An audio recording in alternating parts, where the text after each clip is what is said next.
ስለምግብ አስተያየት እኮ አይሰጥም እኮ ግን አስተያየት ስጠኝ ካለ ጎረድ ተደርጎ ነበር ነው የኪዩን እንትን አውቀዋለሁ ብዬ ነው። እሺ እና ሶክ ብላ ይበል እና እሺ ነበር ማለት ነው ከሳንዴ ፕላስ ደግሞ ማብረስ በጣም ነው የሚወደው እንዴ የኔ የምለው ሰው ደግሞ በጣም ደስ የሚለኝ ነው። አታጎርስም ነበር እኮ ድሮ እንዴት ነው እንደዚህ ከሰው ጋር ምናምን ነገር አይ እውነት አይወድም ነበር ወንድሜ አይደል እንዴ በጣም በቅርበት አውቀዋለሁ። እያንዳንዱን እንቅስቃሴ አይነቱ ላይ ያነባለሁ። በነገራችን ላይ የእውነት ነው እንግዲህ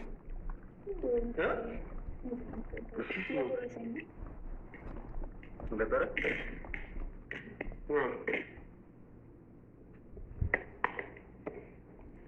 እሺ ከመቼ ጀምሮ ነው ንገርና ማጉረስ ምናምን ነገር ከመቼ ጀምሮ?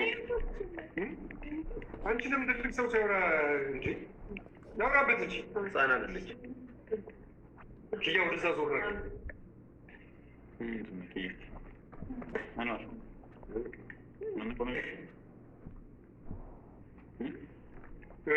አንድ ነገር ልንገርሽ፣ ትልልቅ ሰዎች ሲያወሩ በመሀል ጥልቅ እንዳት